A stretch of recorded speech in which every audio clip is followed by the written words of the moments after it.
Morning student. तो कल student हमने जो है जो फर्स्ट पेपर था उसका क्वेश्चन नंबर जो है 13 तक हम जो है सॉल्व कर चुके थे, ठीक है। तो यानी कि आपको मैं एक्सप्लेन कर चुकी थी। अब आता है क्वेश्चन नंबर 14 जो कि है आपका define external fertilization and mention its disadvantage. यानी कि जो है एक्सटर्नल फर्टिलाइजेशन को डिफ़ाइन करना है और उसके क्या डिसएडवांटेज होते हैं।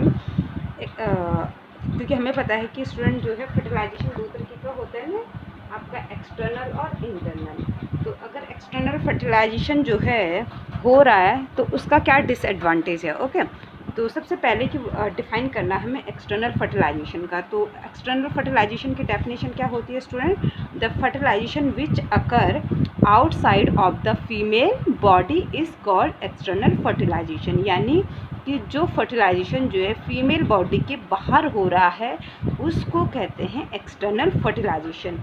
इसका एग्जाम्पल में आता है फ्रॉग और सम फिशेस। इनमें क्या होता है, एग्जाम्पल के तौर पे जैसे फ्रॉग का क्या होता है कि दो फ्रॉग्स यानी मेल और फीमेल जब आपस में मीटिंग करते हैं तो मीटिंग के टाइम पर जो है दोनों के दोनों पार्टनर जो है अपने अपने गैमेट्स को वाटर में रिलीज़ कर देते थे। इसीलिए जो फ्रॉग्स होते हैं वो मैटिंग जो है वाटर में करते हैं, ठीक है, ताकि कि जब वो मैटिंग हो उनके बीच में उसके बाद वो अपने गैमेट्स को वाटर में रिलीज़ करते देते हैं, दोनों के दोनों, मेल भी और फीमेल भी।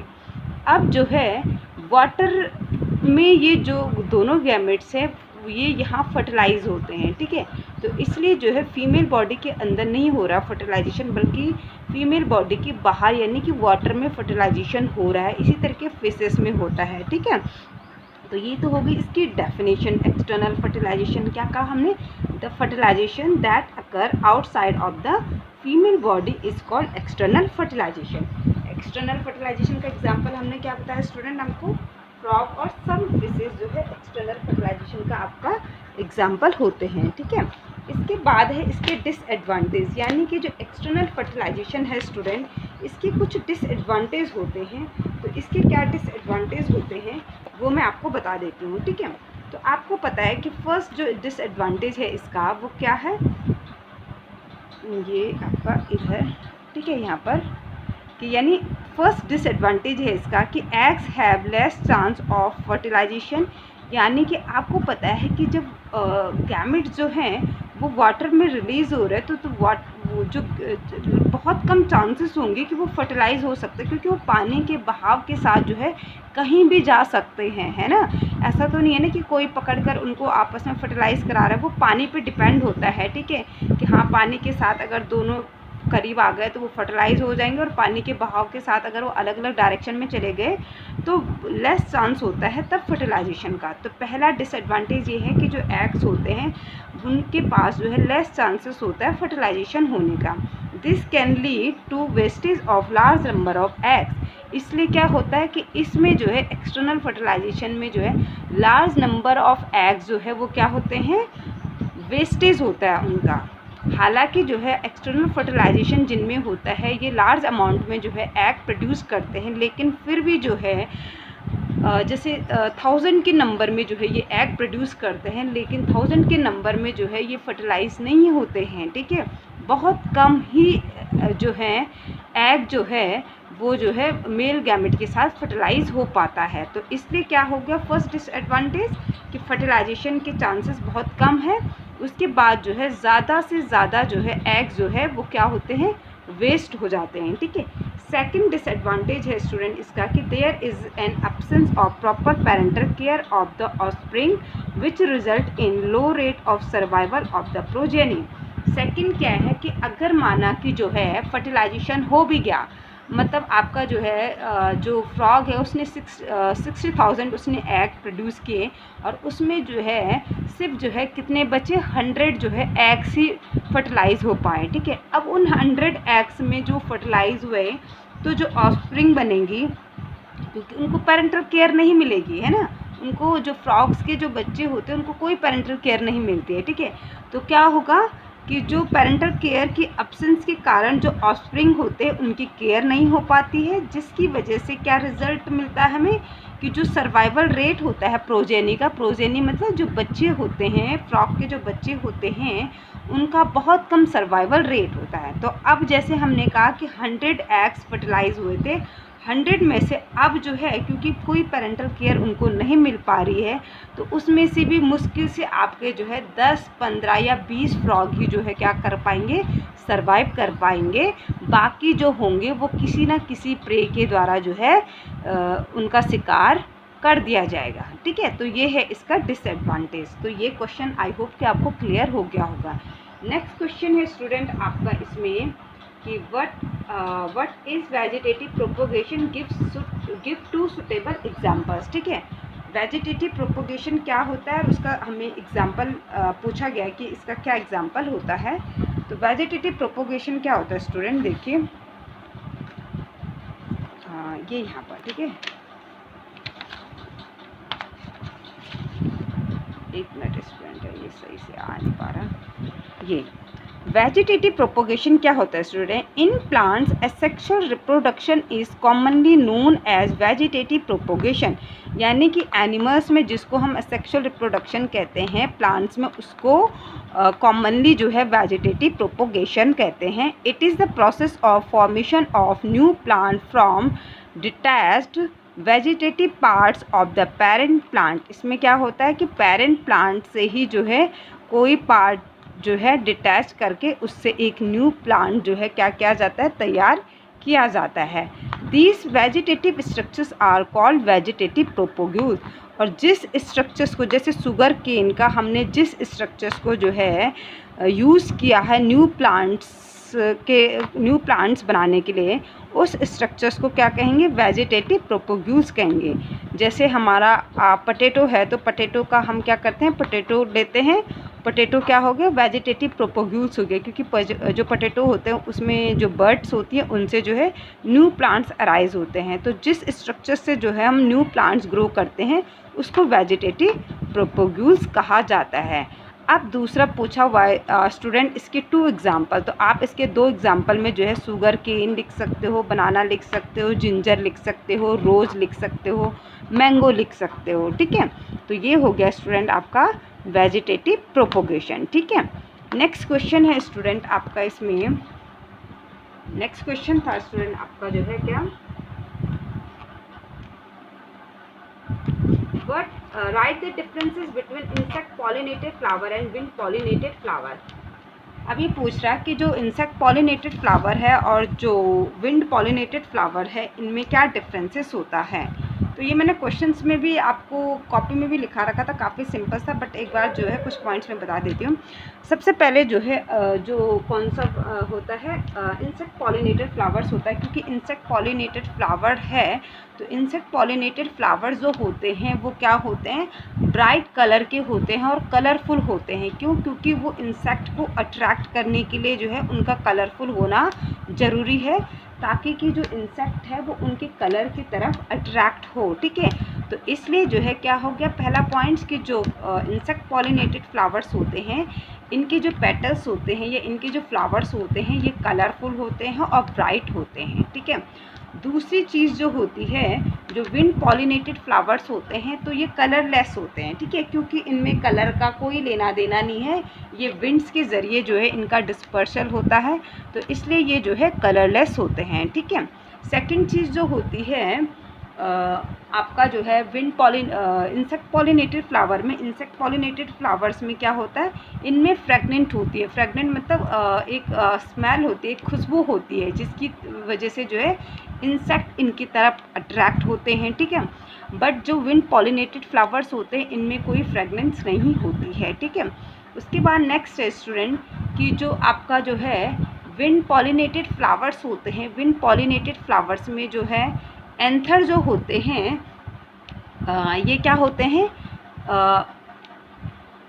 अंदर की तरफ होता है। ठीक है, इनमें क्या होता है, एंथर जो होते हैं वो अंदर की तरफ होते हैं। ठीक है, बट जो विंड पॉलिनेटेड फ्लावर्स होते हैं, विंड पॉलिनेटेड फ्लावर्स में जो एंथर होते हैं वो बाहर की तरफ क्या होते हैं, एक्सपोज होते हैं, ताकि कि जो है विंड के साथ जो है क्या हो सके, वो हवा के साथ जो है वो उड़ सके और जो है जो भी वो गैमेट है, मेल गैमेट, वो उसी प्लांट्स के सेम फीमेल गैमेट्स के साथ जाकर जो है क्या हो सके, फर्टिलाइज हो सके। ठीक है, उसके बाद जो होता है नेक्स्ट पॉइंट होता है स्टूडेंट की जो इंसेक्ट पॉलिनेटेड फ्लावर्स होते हैं, इनमें पॉलन ग्रेन्स की जो नंबर्स होते हैं वो कम होते हैं as compare to wind pollinated flowers, क्योंकि एक बार के लिए इंसेक्ट पॉलिनेटेड फ्लावर्स में तो क्या होता है कि इंसेक्ट एक फ्लावर से दूसरे फ्लावर्स में बैठ जाता है तो पॉलिनेशन हो जाता है।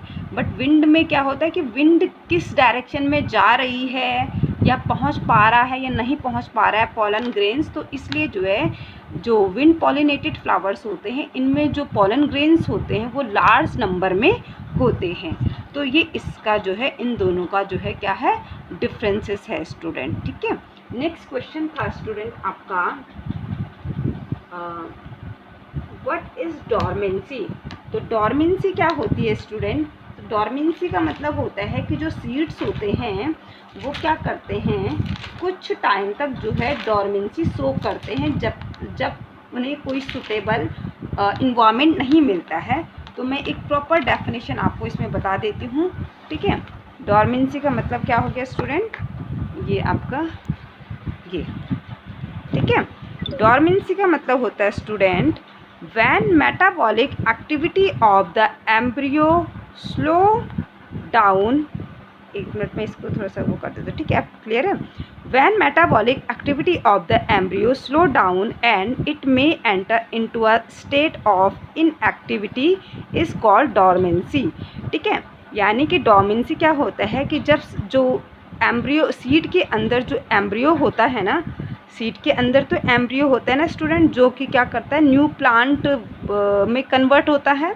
तो क्या होता है, जो एम्ब्रियो होता है इसकी जो मेटाबॉलिक एक्टिविटी है यानी कि रेस्पिरेशन वगैरह जो है ये बहुत स्लो डाउन हो जाती है, मतलब ना के बराबर हो जाती है। तो इस स्टेट को कहा जाता है क्या, डॉर्मेंसी। जैसे हाइबरनेशन होता है ना, कि हाइबरनेशन में क्या होता है, जो पोलर बियर्स वगैरह होते हैं इनकी जो एक्टिविटी होती है वो बहुत स्लो हो जाती है। ठीक है, बिल्कुल ना के बराबर हो जाती है। ठीक है, तो सेम वही चीज़ है कि जो सीड होता है, सीड की जो मेटाबॉलिक एक्टिविटी होती है यानी कि जो एम्ब्रियो होता है उसकी जो मेटाबॉलिक एक्टिविटी होती है वो स्लो डाउन हो जाती है, जिससे कि जो सीड होता है या जो एम्ब्रियो होता है वो एंटर कर जाता है किस स्टेट में, इनएक्टिव स्टेट में, जिसको कि हम डॉर्मेंसी कहते हैं। उसके बाद क्या होता है कि when a favourable conditions are available this seed germinate into a plant. और जब इस सीड को जो है क्या मिलेगा, एक फेवरेबल कंडीशंस मिलेगी, मतलब वाटर मिलेगा, सनलाइट मिलेगा, हीट मिलेगा और अदर न्यूट्रिएंट्स मिलेंगे, तो इसमें इसके पास जो है ये अवेलेबिलिटी होती है कि ये जो है ये सीड जो है जर्मिनेट कर जाता है एक न्यू प्लांट में। तो आई होप कि आपको ये समझ में आ गया होगा डॉर्मेंसी। तो कोई भी सीड जो है वो कम से कम जो है 1000 या 2000 साल तक जो है डॉर्मेंसी स्टेट में रह सकता है, और उसके बाद अगर उसको फेवरेबल कंडीशन मिले या दी जाए तो वो एक न्यू प्लांट में ग्रो कर जाएगा और अच्छा खासा फल फूल देगा। ठीक है, तो समझ में आ गया स्टूडेंट। बहुत सारे पूछ रहे थे कि डॉर्मेंसी उनको समझ में नहीं आ रहा, तो डॉर्मेंसी क्या है, when a metabolic activity of embryo slow down and it may enter into a state of inactivity is called dormancy। यानी कि जब जो है सीड का जो एम्ब्रियो होता है वो जो है उसकी जो मेटाबॉलिक एक्टिविटी होती है वो स्लो डाउन हो जाती है और जो सीड है वो एंटर कर जाता है इनएक्टिव स्टेज में, तो इसको कहा जाता है डॉर्मेंसी। जैसे ही इस सीड को फेवरेबल कंडीशंस मिलेंगी ये सीड जो है जर्मिनेट कर जाएगा इनटू अ प्लांट्स में। कोई भी सीड जो है 1000 से 2000 साल तक जो है डॉर्मेंसी स्टेज में रह सकता है, और उसके बाद जब उसको फेवरेबल कंडीशंस मिलेंगी तो वो फिर से जो है एक न्यू प्लांट्स में जर्मिनेट कर जाएगा। आई होप आपको ये क्लियर हो गया होगा। ठीक है स्टूडेंट, अब नेक्स्ट क्वेश्चंस दिया था स्टूडेंट मैंने आपको, वो था आपका जो है give the example of albuminous and non albuminous. एक मिनट में दिखा देते इस क्वेश्चंस को। ये क्वेश्चंस मैंने दिया था आपको, कहाँ पर है ये, give the example of albuminous and non albuminous seeds. Albuminous और नॉन एल्ब्यूमिनियस सीड्स क्या होते हैं, ठीक है। तो तो स्टूडेंट ये चैप्टर नंबर 2 में मैं आपको बताती हूँ। देखो स्टूडेंट, सीड्स जो है कई टाइप के होते हैं। एक तो जो है उनके कॉटिलिडॉन के आधार पर होता है कि कॉटिलिडॉन के आधार पर जो है सीड्स 2 टाइप के होते हैं, जिनमें 2 कॉटिलिडॉन्स होते हैं तो उनको हम डाइकॉट्स कहते हैं, और जिनमें 1 कॉटिलिडॉन होता है तो उनको हम मोनोकॉट कहते हैं। ठीक है, उसके बाद जो है सीड जो है एंडोस्पर्म। ठीक है, एंडोस्पर्म के आधार पर जो है, एंडोस्पर्म कौन सा होता है, जब जो है 2 पोलर न्यूक्लियाई एक मेल गैमेट, जब एक मेल गैमेट 2 पोलर न्यूक्लियाई के साथ फ्यूज़ होता है तो क्या बनता है हमारा PEN, पैन बनता है ना, प्राइमरी एंडोस्पर्म न्यूक्लियस, जो कि बाद में माइटोटिकली डिवाइड करके जो है क्या बनाता है, एंडोस्पर्म सेल बनाता है।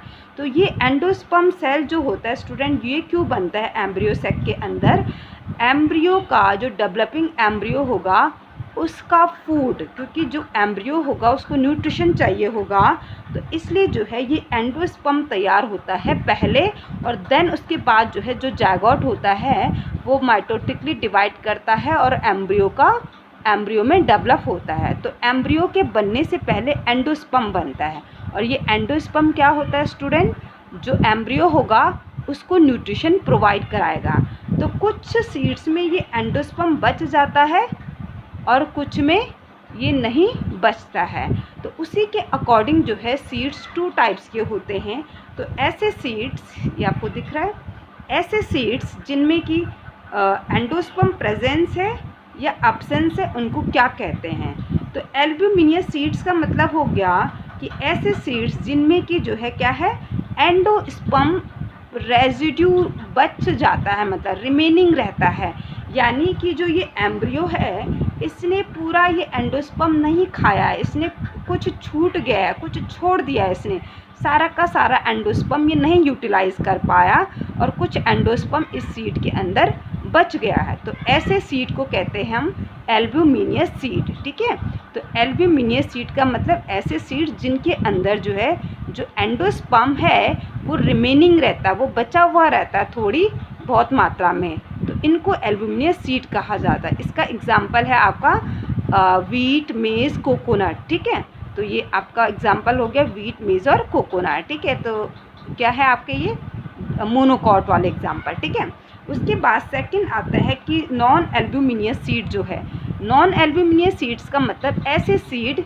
जिनमें कि एम्ब्रियो ने, ये जो एम्ब्रियो है इसने सारा का सारा एंडोस्पर्म जो है यूटिलाइज कर दिया, भाई सब खा दिया उसने, कुछ नहीं छोड़ा। ठीक है, तो ऐसे सीड्स को कहा जाता है स्टूडेंट नॉन एल्ब्यूमिनियस सीड्स। इसका एग्जांपल है स्टूडेंट आपका बीन्स, पी, ग्राउंडनट, यानी कि जो आपके डाइकॉट्स के एग्जांपल होते हैं। ठीक है, तो ये हो गया आपका जो है एल्ब्यूमिनियस और नॉन एल्ब्यूमिनियस। एल्ब्यूमिनियस जिनमें एंडोस्पर्म रिमेनिंग रहता है, और नॉन एल्ब्यूमिनियस जिनमें कि एंडोस्पर्म पूरा यूटिलाइज हो जाता है एम्ब्रियो के द्वारा। ओके स्टूडेंट, आई होप कि आपको ये क्वेश्चंस भी क्लियर हो गया होगा। अब नेक्स्ट क्वेश्चन है स्टूडेंट आपका, draw a level diagram of angiosperm ovule, और नेक्स्ट है draw a level diagram of dicot and monocot embryo. ठीक है, तो मैं आपको जो है पहले इसका जो है ओव्यूल का स्ट्रक्चर्स बता देती हूँ। जो ओव्यूल है ये आपका जो है ओव्यूल का स्ट्रक्चर्स है, या स्ट्रक्चर्स ऑफ मेगास्पोरेंजियम करके आए, या आपको स्ट्रक्चर ऑफ ओव्यूल करके आए। ठीक है, तो काफ़ी सिंपल सा स्ट्रक्चर्स है स्टूडेंट। सबसे पहले स्टूडेंट देखिए जो है ये ओवरी है। ठीक है, ये मतलब फीमेल रिप्रोडक्टिव पार्ट है। तो फीमेल रिप्रोडक्टिव पार्ट के अंदर ये नीचे स्टूडेंट प्लेसेंटा है, ये फ्यूनिकल है, और ये ओवरी है। अब मैंने इस स्ट्रक्चर्स को, सिर्फ इस स्ट्रक्चर्स को जो ये रेड से बना रखा है, इसको डिटेल में बना रखा है, यानी कि आपका जो है ओव्यूल का स्ट्रक्चर्स डिटेल में बना रखा है। तो सबसे नीचे क्या है, प्लेसेंटा है। प्लेसेंटा अभी बताती हूँ। ठीक है, प्लेसेंटा है, देन उसके बाद जो है प्लेसेंटा को जो जोड़ रही है वो फ्यूनिकल है। देखिए स्टूडेंट क्या होता है कि जिस तरीके से जो है मदर में जो एम्ब्रियो है ना, ये एम्ब्रियो सैक है, ये ग्रीन वाला जो मैंने बना रखा है। तो जिस तरीके से ह्यूमन बीइंग में जो एम्ब्रियो होता है, एम्ब्रियो जो है मदर के प्लेसेंटा से क्या होता है, कनेक्टेड होता है। और किसके थ्रू कनेक्टेड होता है स्टूडेंट, एम्बिलिकल कॉर्ड के थ्रू कनेक्टेड होता है ना। आपने देखा होगा कि जो न्यूबॉर्न बेबी होता है वो मदर के प्लेसेंटा से कनेक्टेड होता है, और प्लेसेंटा से जो है बच्चा कहाँ पर कनेक्टेड होता है, जो उसकी नाभि होती है। तो नाभि जो है वो सेंटर पॉइंट होता है जहाँ पर जो है एम्बिलिकल कॉर्ड जो है अटैच होती है किसकी, एम्ब्रियो की। ठीक है, तो सेम उसी तरीके से जो है जैसे ह्यूमन बीइंग का ये प्लेसेंटा हो गया और ये ह्यूमन बीइंग का एम्बिलिकल कॉर्ड हो गया और ये ह्यूमन बीइंग की नाभि हो गई।